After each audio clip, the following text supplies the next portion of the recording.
Hello family. Welcome to Brandon Tales, your home for gripping African tales. Don't forget to like, subscribe, and comment. Now sit back and enjoy the drama. The grand chandelier suspended from the ceiling of the presidential ballroom cast prismatic light across the polished marble floor. The air buzzed with soft conversation and the gentle clink of crystal as Nigeria's political elite, their spouses, and a sprinkling of foreign dignitaries milled about beneath towering columns. At the far end of the hall, a long table draped in ivory linen groaned under the weight of flutes filled with champagne. In that pristine sea of celebration and privilege, two lives were about to collide. Eva Mensah gripped the edges of her silver tray so tightly that her knuckles whitened. Fresh from OAU's hospitality program, she'd been hired just for the evening by Elite Events Company. Her uniform, the crisp white blouse and tailored black skirt, felt heavy with expectation. This was her first real job, one night service at the heart of power. And though her spirit trembled, she steadied herself with a quiet resolve. Her mother's soft voice echoed in her mind, "Remember, Eva, dignity isn't given, it's held." Vanessa Kingsley made her entrance like a ray of liquid sunshine. The heiress to the Kingsley oil empire stood at the ballroom door, her golden Versace gown hugging every curve, its fabric shimmering with sequins that caught every flicker of light. A delicate diamond necklace rested at the hollow of her throat, and her hair cascaded in polished waves. She floated across the floor, her stiletto heels clicking like a metronome of confidence. Cameras slung over journalists' shoulders rose to capture her. This was her stage, and she intended to own it. Eva watched from the edge of the crowd as Vanessa greeted ambassadors and governors with practiced smiles. For a moment, she allowed herself to drink in the scene, the sumptuous floral arrangements by Lagos' finest florists, the hush that fell over the crowd whenever the First Lady passed by, the soft glow of candlelight reflecting on polished cheekbones. Yes, this was a world of privilege, and tonight she was part of it. A gentle tap on Eva's shoulder jolted her back to reality. "Champagne refill, please," called a stern voice. She brought the tray up, careful to distribute each glass evenly. The flutes were cold against her palm, condensation glittering like diamonds. She took a breath. 1 step, 2 steps. She navigated between swaying skirts and crisp tuxedos. Behind her, the string quartet's melody rose and fell like ocean waves. Everything was perfect, until it wasn't. From the side, a tall gentleman in a dark suit pivoted too sharply, his elbow striking Eva's forearm. Time stretched as her arm jolted upward, tilting the tray. The perfect alignment of glasses faltered. Then came the snap of crystal, the rush of red wine, and the heart-stopping crash as slender stems shattered on the marble. Vanessa's golden eyes widened as her custom Versace became a canvas of burgundy stains. Gasps rippled through the ballroom. The quartet screeched to a halt. Eva stood frozen, horror flooding her chest as wine cascaded across Vanessa's dress, staining it like a dark shadow. "Watch where you're going." Vanessa's voice rang out, cold and furious. She yanked at the hem of her gown, lifting a stained corner. "You ruined my dress. My custom Versace. Do you know how much this cost?" Eva's heart thundered. She opened her mouth, but no words came. Her cheeks burned, tears stinging her eyes. I'm so sorry," she whispered, voice trembling. "It was an accident. A mistake." Vanessa sneered. "You think this is funny? You should be scrubbing toilets, not serving at elite events." She gestured sharply, and 2 hulking security officers moved forward. "Take her away." The officers closed in. Eva backed away on shaky legs, the tray slipping from her numb fingers. It clattered to the floor, sending stray shards flying. A wet shard nicked her ankle, but she hardly noticed. All she registered was Vanessa's disdainful laugh, echoing in her ears. "Just get her out of here," Vanessa ordered, brushing at her dress as though dusting off an inconvenience. A photographer, quick on his feet, snapped photo after photo, flashes lighting Eva's tear-streaked face as she was herded toward the exit. One reporter thrust a microphone forward. "Miss Mensah, any comment on tonight's mishap?" Eva shook her head, unable to speak. She felt small, powerless. All around her, noble faces turned away, unwilling to acknowledge the fallen server. A gust of embarrassment and shame washed over her as the officers propelled her down the hallway, past ornate mirrors and beneath grand archways. Unknown to Eva, another figure had been watching. A tall woman with an elegant poise, her dark eyes narrowing as she recorded every moment on her phone. Her fingers hovered over the screen, zooming in on Vanessa's gleaming necklace, the shards of wine-stained fabric, Eva's shaking lips. The woman slipped the phone into her clutch as Eva disappeared from view. Outside in the cool night air, Eva stumbled into the service corridor. The clamor of the gala drifted behind her, a distant thunder of echoes. One officer shoved her toward a waiting jeep. "Get in," he barked. Blood pounded in Eva's ears as she sank onto the leather seat. Her uniform was torn, stained, and wet. She pressed trembling fingers against her temple, the world spinning. Her chest tightened, breath rasping. "Are you okay, miss?" The second officer's tone was softer, almost uneasy. He knelt by the open door. Eva blinked through her tears.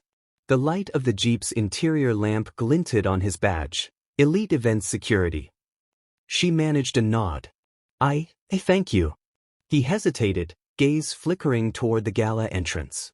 "You didn't deserve that." His voice was low, drowned by the roar of the engine as it started.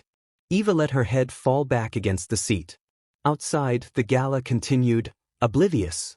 Somewhere in that glittering hall, Vanessa's laughter still rang. The shattered crystals and spilled wine had become the evening's spectacle, replayed in gossip and whispered commentary. For Eva, the world had fractured in a single moment. The jeep rolled away, tires humming on asphalt.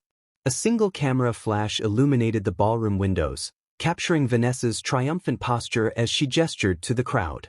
But behind that flash, in the shadow of security corridors and back exits, a different photograph had been taken, one that would soon shift the balance of power. "Where to now?" the officer asked gently. Eva closed her eyes. "Home," she whispered. "Please just home." As the jeep accelerated into the night, Eva clutched her knees, imagining bed sheets that weren't satin, the soft apology of a familiar pillow. Above her, the moon glowed pale, bearing witness to dreams deferred and the sting of public shame. Some doors had closed tonight. But somewhere, in the hush after the storm of crystal and color, another door waited to open. And before dawn broke, the world would know the name Eva Mensah not as a waitress who spilled wine, but as the girl who refused to be forgotten. The first fingers of dawn filtered through Eva Mensah's blinds, illuminating the faint outlines of her modest Decatur apartment. She stirred under thin sheets, her cheek aching where last night's humiliation landed with a resounding slap. As she sat up, her heart pounded in her ears. Below her bed, the television flickered on, as if sensing her need for answers. The anchor's voice cut through the quiet. "In breaking news, last night's gala incident has set social media ablaze." On screen, the broadcast froze on the viral clip. Vanessa Kingsley's gloved hand captured mid-slap, crimson wine droplets hovering against the glittering backdrop of chandeliers and marble pillars.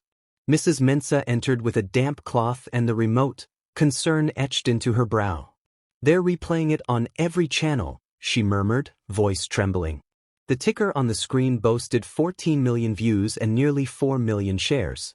Below, hashtags tumbled across the screen like rolling captions.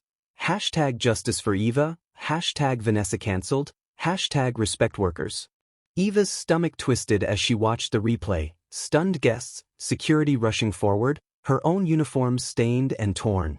Eva's phone buzzed incessantly beneath a stack of books. When she finally lifted it, her screen exploded with notifications. Dozens of WhatsApp messages, Instagram DMs, Twitter alerts. A screenshot from last night's gala showed Vanessa's triumphant smile dissolving into shock when the video went live. Supportive messages flooded in. "We stand with you, Eva." Their privilege ended when they crossed you. No one disrespects the hands that feed them. Even the local labor union tweeted, "We demand accountability. Service workers deserve dignity." In the tiny kitchenette, Mrs. Mensah ladled steaming jollof rice and stew onto a plate. Eva managed a bite, the familiar warmth of tomato, pepper, and palm oil steadying her nerves. Her mother handed her a glass of water. "You are stronger than this moment," she said softly. Eva closed her eyes, absorbing the comfort, picturing the gala's grandeur, crystal flutes, diamond collars, and the soft murmur of power. Now that world had pushed her to the forefront. The television cut to a panel debate. Dr. Adenao, impeccably dressed in a navy suit, declared, "No one should suffer public shame, especially not those who serve." Opposite him, labor rights advocate Saad Onifade countered, "Etiquette won't protect workers. We need enforceable laws with real penalties for abusers." A political analyst chimed in, "This incident could catalyze systemic change in labor protections." Behind them, slow-motion replays highlighted each flicker of emotion on Eva's face, underscoring the gravity of every word. Just before 10, her phone rang. She answered on the second ring. "Miss Mensah?" The voice of Danjuma Abubakar from the National Press Agency was calm yet insistent. "We're live in 5 minutes. Could we have a statement?" Eva's pulse raced. She glanced at her mother. "I'm not ready," she whispered. "Can I call you later?" "Of course," Danjuma replied. "We'll hold the line if you reconsider." Eva hung up, chest heaving with relief and regret intermingled. Alone on her bed, Eva stared at the ceiling. Fear whispered that any misstep could magnify scrutiny, but another voice, steadier, fiercer, urged her to reclaim her narrative. She reached for her mother's hand. "I want to speak, but I need time to prepare," she said. Her mother squeezed her shoulder. "Trust yourself." Moments later, a soft ping announced a new Instagram DM. Eva opened it to find a message from @LizaDanford official, adorned with the coveted blue checkmark. "Dear Eva, your poise under pressure has resonated nationwide. When you are ready, I would be honored to speak with you privately. Liza Danford." Eva's chest tightened. Madame Danford was the First Lady's sister and a leading figure in women's advocacy. Hope kindled in Eva's bruised heart. Her thumb hovered before replying. She typed deliberately, "Thank you. I appreciate your support and would welcome a private conversation when I feel prepared." The message sent. She set her phone down, heart still racing, and met her mother's steady gaze. "This could change everything," her mother whispered, pride shining in her eyes. A firm knock echoed through the apartment. Eva's pulse fluttered. She peered through the peephole to see a sleek black SUV with tinted windows waiting outside. 2 women in tailored suits stood at attention, one adjusting a press badge, the other consulting a digital tablet. The vehicle's polished chrome gleamed like silent sentinels on the street. Eva unlocked the door, and the taller woman introduced herself with poised confidence. "Miss Mensah, I'm Aisha Bello, press secretary to Madame Liza Danford," she said, extending a hand. "Madame Danford admires your courage and wishes to ensure you have private support before any further public engagement." She offered Eva an embossed folder stamped with an official seal. The second woman, Grace, smiled and asked if Eva would like water or tea, her tone both respectful and comforting. Eva led them into the living area. Aisha settled onto a small sofa and opened the folder, revealing a suite of resources: business cards for Amaze Ligon, a renowned human rights attorney, Tolu Adissa, an experienced crisis manager, and Chioma Ojukwu, a veteran media coach. Atop the cards rested a handwritten note: "Your resilience shines a light for us all. I stand ready to help you craft your own narrative." Next to it lay a draft apology letter from the president's office, its official seal promising genuine regret. Mrs. Mensah rose and spoke, voice steady despite emotion. "Thank you for bringing these resources to us." Aisha nodded. "We remain at your disposal, Miss Mensah. Take all the time you need." With that, she and Grace stood, their skirts swishing softly, and exited into the hallway. The SUV's engine hummed as it departed down the street. Eva closed the door and leaned against it, the echo of possibility filling the room. She and her mother sat on the edge of the bed, studying the materials laid out before them. Eva traced the names on each card, memorizing numbers that could safeguard her rights, shape her public voice, and steady her resolve. Her mother's gentle voice broke the silence. "Which step will you take first?" Eva exhaled slowly, determination solidifying within her. "I'll call the attorney," she said, sliding a Mays Ligon's card into her palm. "I need to know my rights. Then I'll decide how to share my story." Her mother smiled, pride and love shining in her eyes. In the quiet aftermath, Eva pressed the attorney's number on her phone. The steady click of each digit calmed her racing heart. As the call connected, she drew in a deep breath. "Hello, Ms. Ligon? My name is Eva Mensah. I need your help." Outside, the black SUV dissolved into the morning haze. Inside, Eva Mensah stood at the threshold of a new narrative, with unwavering confidence and purpose. The early morning air was crisp as Eva Mensah stepped onto the smooth marble terrace of the First Lady's residence. Panic fluttered in her chest like a trapped bird. Only hours ago she had agreed to a private meeting with Madam Liza Danford, the sister of Nigeria's First Lady and a formidable advocate for women's empowerment. Despite her mother's steady encouragement, Eva wondered if she was ready for what lay ahead. Yet when the sleek black SUV had pulled to a halt outside her apartment, and the driver had offered her a polite nod, she felt caught between fear and possibility. Before her stood a grand colonial facade, towering columns supporting a shaded portico. Glossy black lanterns hung overhead like watchful guardians. An ornate iron gate, opened by uniformed guards gesturing with polite precision, led to lush gardens where tropical flowers swayed in the gentle breeze. Eva's heels clicked against the polished tile as she followed Aisha Bello, Madame Danford's press secretary, through halls lined with portraits of dignitaries frozen in time. The hush was so complete that Eva's own quickening heartbeat sounded thunderous against marble walls. At last they arrived in a sunlit salon. Heavy drapes framed stained-glass windows that painted the marble floor with colored light. A plush velvet sofa faced two armchairs, and upon a carved wood console stood a vase of scarlet peonies. Eva swallowed, marveling at the elegance. The room felt like a world apart from last night's chaos. A tall woman in a tailored ivory suit emerged from an inner room. Her dark hair was swept into a sleek chignon, and her eyes, bright and observant, locked onto Eva's. "Miss Mensah, welcome," she said, her voice warm yet commanding. Standing beside her was Grace Okoye, a media coach known for her incisive guidance. Both women smiled, but Eva sensed the gravity of their presence. Madame Danford extended her hand. "Eva, thank you for coming. I've watched as you carried yourself through a storm no one expected. Your dignity inspired millions." She gestured to a low table where a fine porcelain teapot and cups awaited. "May I offer you tea?" As the scent of chamomile and mint filled the air, Eva glanced at the dossier on the table.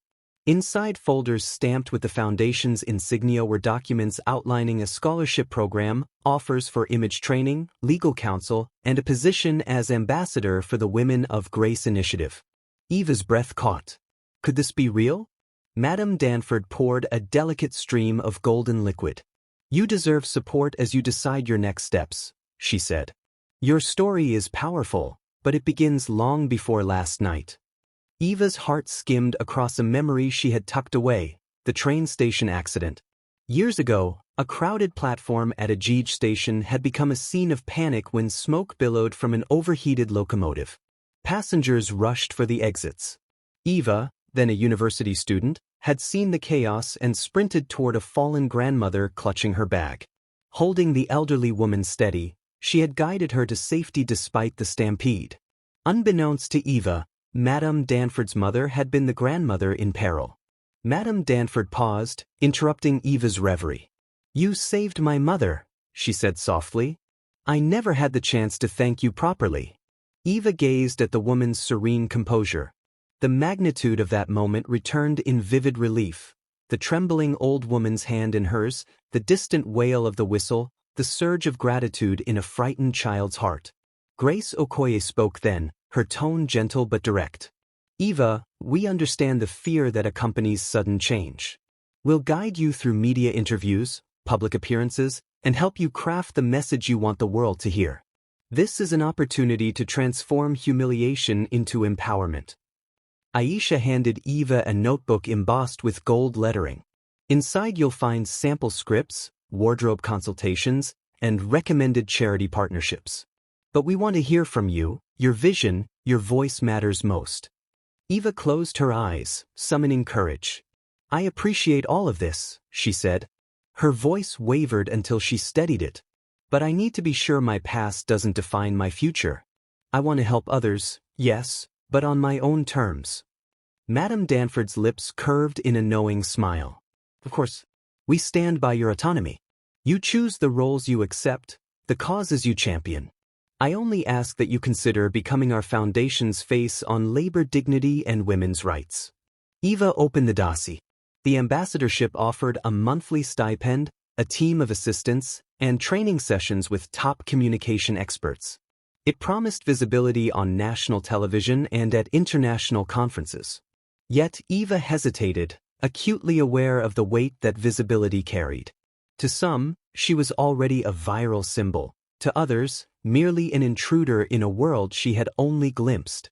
Madame Danford reached forward, placing a reassuring hand on Eva's. We believe in your story because you lived it. You represent the millions whose voices go unheard. With our resources, you can amplify that voice and affect real change. Eva remembered her mother's quiet faith in her resilience. She thought of late-night study sessions, of the sacrifices that had brought her family to this moment. She reflected on the shame that had shackled her the previous night and the solidarity that had kindled hope that morning. Could she turn trauma into triumph? Clearing her throat, Eva spoke. I will do it. I accept the scholarship, the training, and the ambassadorship. But I want my message to be clear. Dignity is not a privilege reserved for the powerful. It belongs to every hand that works, every soul that endures. Her gaze locked with Madame Danford's. And I intend to honor that. Applause fluttered through the salon as Grace and Aisha exchanged delighted glances. Madame Danford rose gracefully. Welcome to the Women of Grace Initiative, Ambassador Mensah. Together, we will remind the world of the power in every story.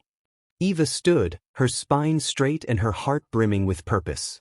The two women embraced, sealing the new alliance. Sunlight streamed through the stained glass, bathing them in hues of hope. As Eva stepped back into the warm Lagos morning, she felt unburdened. The weight of humiliation had been transformed into possibility. With each confident stride toward the waiting SUV, she visualized the platform she would build for service workers nationwide. She imagined microphone lights, eager interviewers, and a global audience ready to listen. Most of all, she imagined her own voice, steady, unapologetic, luminous. Before the doors closed, Eva turned to Madame Danford. Thank you for believing in me. Her words carried the sincerity of someone whose life had shifted in a single meeting. Madame Danford nodded. And thank you for trusting us. This is only the beginning. The SUV hummed away, carrying Eva toward her new destiny. Behind her, the First Lady's residence stood silent, a witness to the moment a waitress became the catalyst for change. And in Eva Mensah's heart, the memory of fear had been replaced by a steadfast resolve to lead, to uplift, and to ensure that no one would wield insults where compassion could be offered. She vowed to honor every struggle that had shaped her journey far. The night air shimmered with a charged elegance outside the Unity Presidential Hotel, where a black-tie charity event lit up the Capitol like a constellation of power and influence.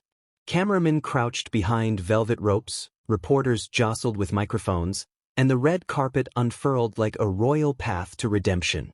Everyone who was anyone had gathered to support the presidential charity fundraising gala, an annual event known for elegance, opulence, and drama. What they didn't know was that tonight, history would be rewritten. The press buzzed around the arrivals, capturing governors' wives in hand-beaded gowns and top CEOs in crisp tuxedos. Security stood taller than usual. Rumors whispered through the press line, "Did you hear she might come? Eva? The waitress." Apparently, she's not a waitress anymore.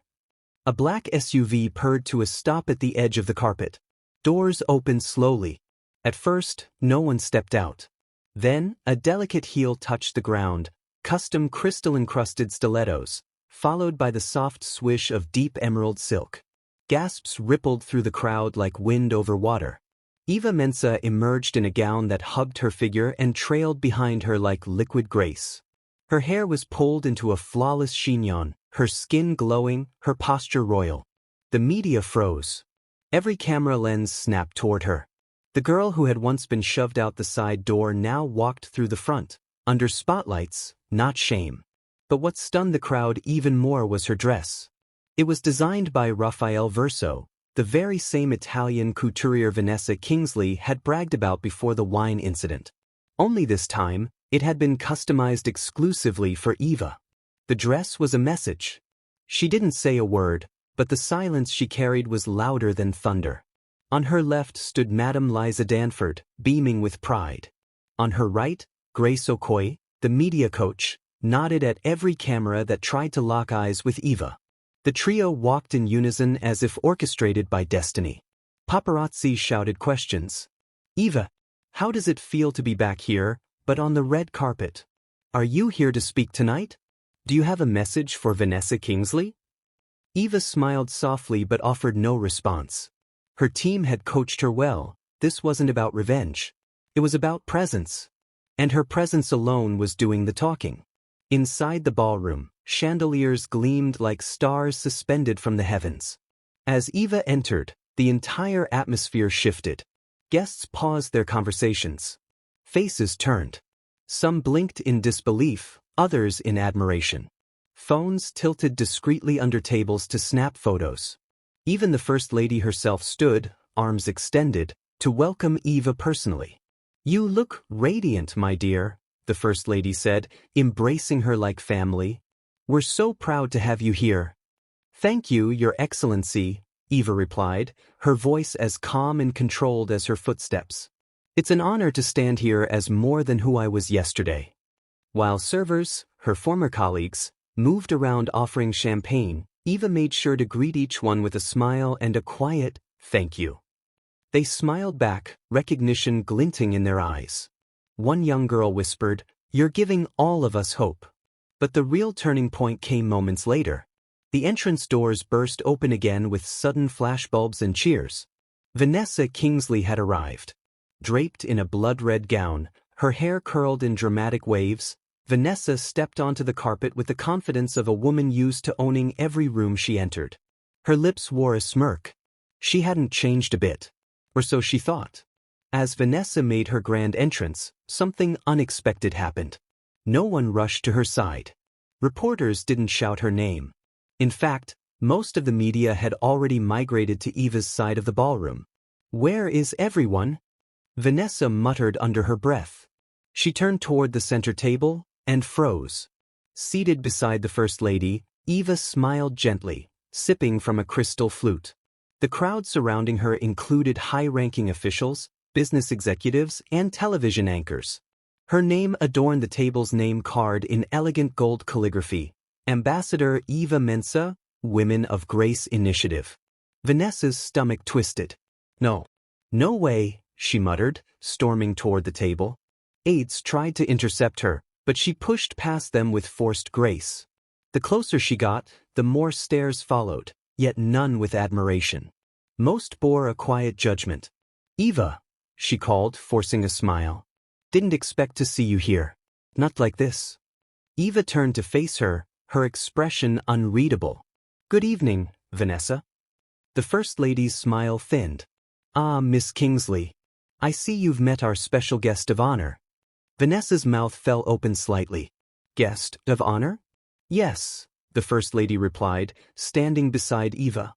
"She's representing an entire movement tonight. The face of dignity, resilience, and grace." Vanessa blinked. "Waitress Grace." A collective gasp rippled from nearby tables. Eva rose slowly, voice calm but razor-sharp. "I'm here because people like you reminded the world why humility is a strength, and cruelty is not power." Vanessa scoffed. "Don't act like this wasn't calculated. You're using your moment for fame. You were humiliated and now you're flipping the story." Before Eva could respond, Madame Danford stepped in. She didn't flip anything. The world flipped, for the better. And Eva simply walked forward while you stayed behind. Security appeared subtly. One officer whispered to Vanessa, "Ma'am, please respect the environment of the event." Realizing she was being gently escorted away, Vanessa hissed through clenched teeth, "This isn't over." Eva remained poised. "For me it is." The room watched in stunned silence as Vanessa was guided toward the far end of the ballroom, her pride crumpled like last year's fashion trend. The woman who once commanded attention was now a footnote in someone else's rise. Later that evening, as the program began and dignitaries took turns delivering remarks, the host approached the stage. "Tonight, we are honored to hear from someone whose story has inspired not only our nation but the world. Please welcome Ambassador Eva Mensah." Applause thundered through the ballroom. Eva took the stage, the room darkened slightly, spotlights drawing her into focus. She took the mic, adjusted it gently, and began. "Last year, I was invisible in this room. Not because of the uniform I wore, but because the world is often conditioned to overlook the hands that serve. But I learned something powerful. A single moment of pain can bloom into purpose." Her voice rang clear. "I didn't come back tonight for vengeance. I came for every young woman carrying trays and dreams. For every person told they weren't enough. I came to remind us all, grace has more power than pride." Standing ovation. The cameras flashed. And somewhere behind the velvet curtains, Vanessa Kingsley sat alone, watching the spotlight shift forever. Eva walked off stage to embrace after embrace, her mother's proud tears waiting at the end of the crowd. But even as flashbulbs erupted and praises rang, Eva's steps remained steady. Because tonight wasn't about revenge. It was about return. And this time, she walked the red carpet not as a guest, but as a symbol. A voice. A storm dressed in silk. And the world would never forget her again.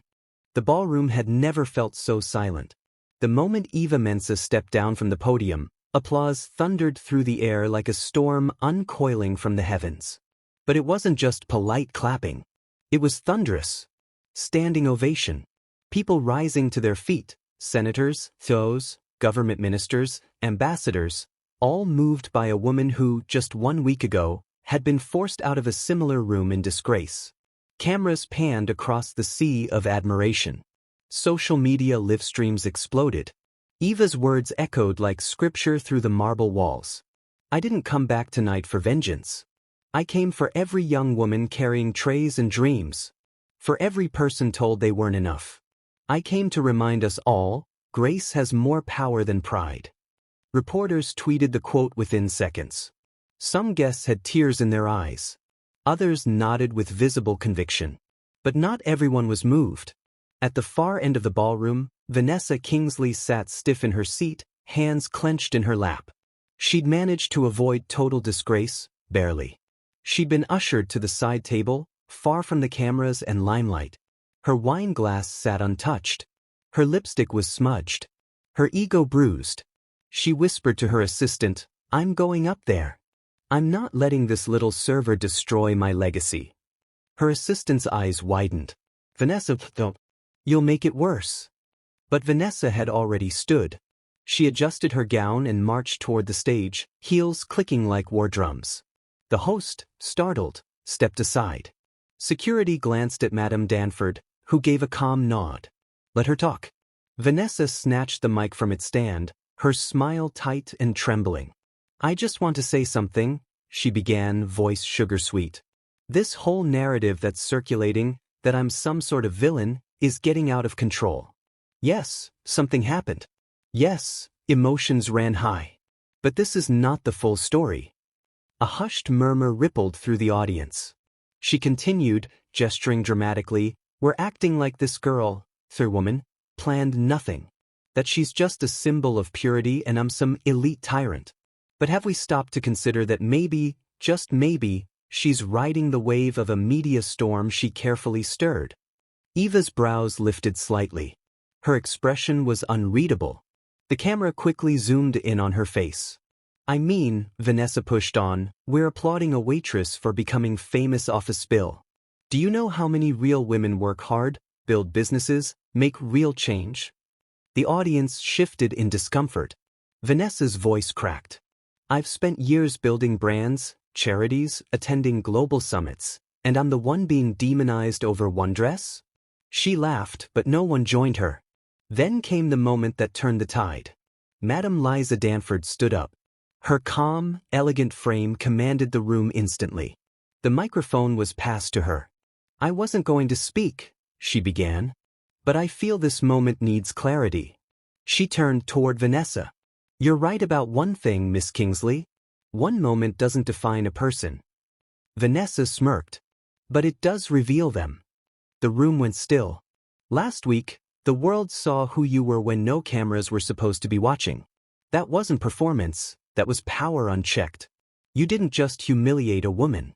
You insulted every person who's ever served another with dignity. She paused, letting the words settle. And Eva didn't ride any wave. She was swept into a storm and decided to swim. Applause erupted, brief, sharp, righteous.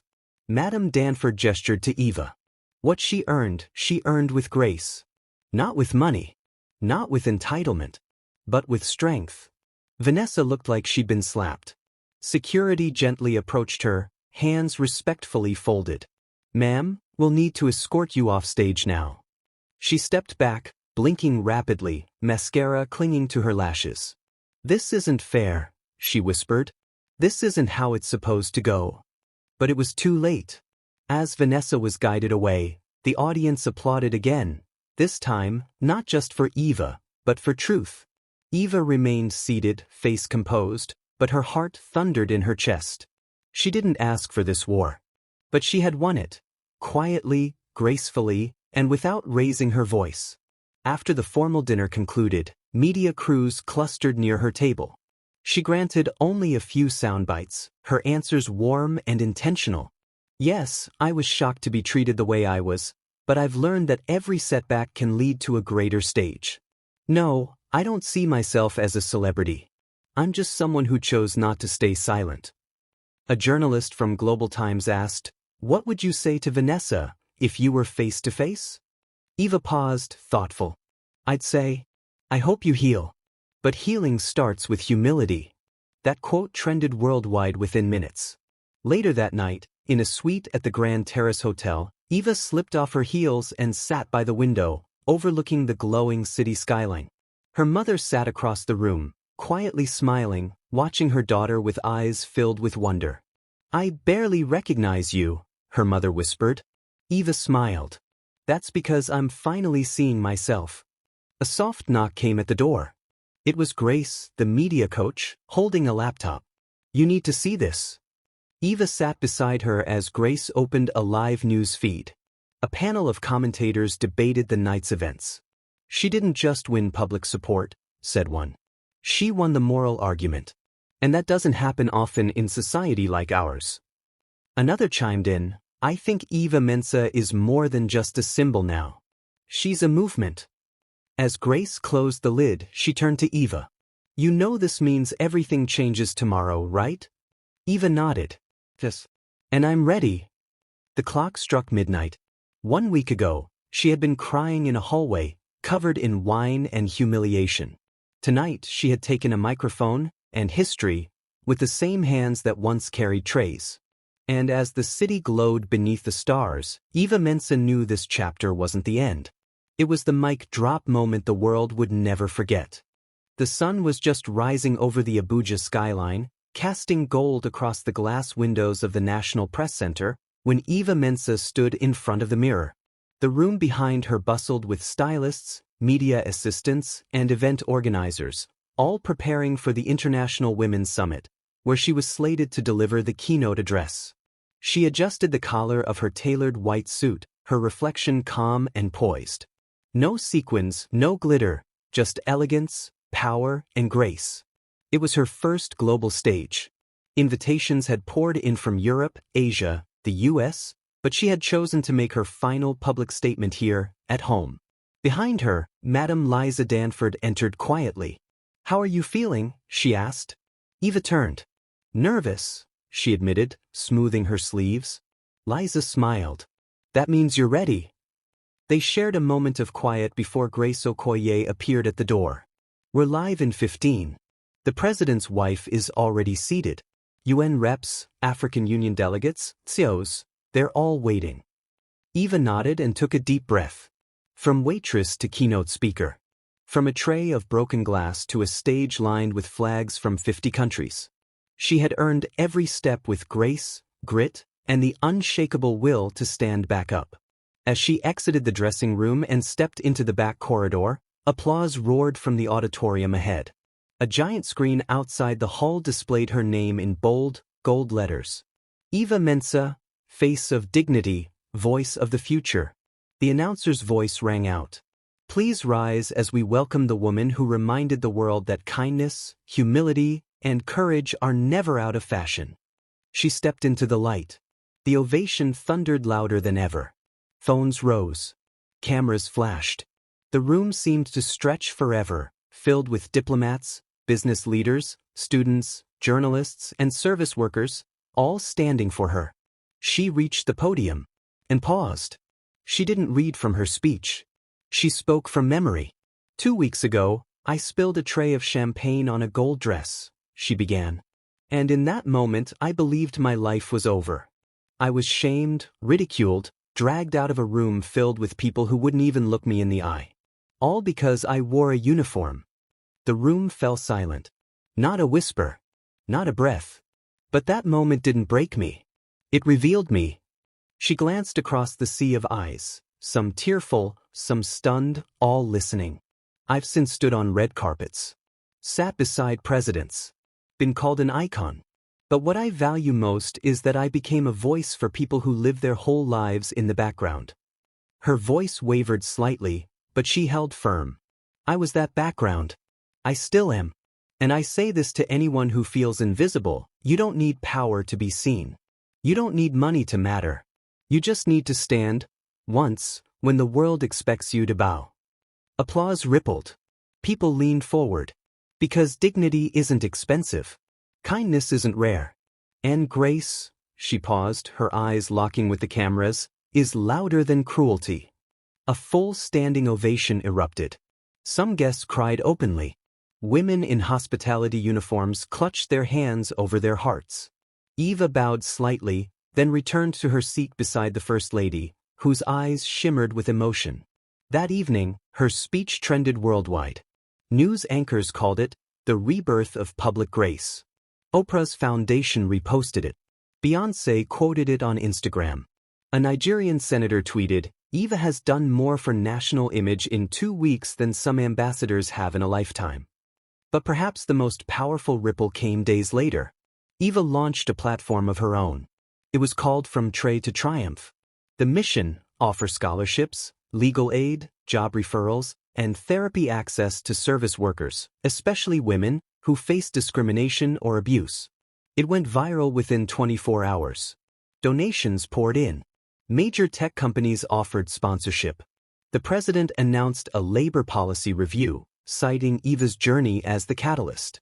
Eva's apartment remained modest, but her days grew full: meetings with lawmakers, mentorship calls with girls across Africa, guest lectures at universities, and weekend visits to service unions. She didn't wear gowns anymore unless the occasion demanded it. She preferred rolled sleeves, notebooks filled with ideas, and conversations that could change lives. One Wednesday afternoon, during a quiet moment in her office, she received a letter with no return address. I watched you become everything I pretended to be. You turned my worst moment into the world's best lesson. I don't expect forgiveness. But I envy your strength. Vanessa. Eva stared at the note for a long time. Then folded it carefully and tucked it into her drawer. She didn't respond. Because some stories didn't need sequels. A month later, From Tray to Triumph held its first national campaign. Eva stood before hundreds of hospitality workers, all dressed in crisp uniforms. As she handed out recognition plaques and new appointment letters, her heart swelled. One girl, no older than 20, hugged her tightly. You made me believe I'm not just staff, she whispered. Eva hugged her back. You're never just staff. You're the foundation of every room that sparkles. The event ended with a video montage. Photos of Eva's rise, images from the gala, newspaper headlines, side-by-side comparisons of then and now. The last slide read, "She was once a waitress. Now she's a warrior." As the crowd applauded, Eva stepped outside for air. The sun was setting, painting the city in amber. Grace walked up beside her. "You changed everything." Eva smiled. "I didn't do it alone. The world was ready." Grace nodded. "But someone had to go first." They stood in silence, letting the moment breathe. And then Eva said softly, "One broken tray changed my life, and reminded the world that kindness is never out of fashion." Grace smiled. "That line is going on a billboard." Eva laughed, her heart light, her spirit full. She had no interest in revenge, no appetite for fame. What she wanted, what she now had, was impact. And though the world had once dragged her to the floor, she now walked with the kind of grace that could never be stained. Because Eva Mensah wasn't just a viral name. She was a movement, a lesson, a legacy. The end. Love the story? Smash that like button, hit subscribe, and become part of the Brandon Tales family. Your support helps us bring more powerful African tales to life. Thanks for watching. We can't wait to share the next one with you. See you soon.